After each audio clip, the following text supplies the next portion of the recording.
This sounds rude in emails at work, and many professionals use it without realizing it.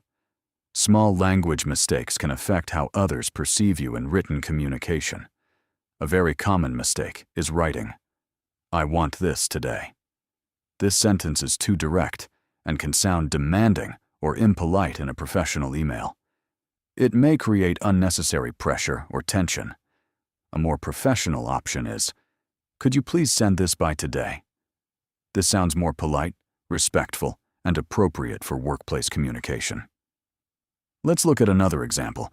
Instead of writing, "Send me the file." This can sound abrupt and unfriendly, especially in emails. A better way to say it is, "Could you send me the file, please?" This sounds more professional and maintains a positive tone.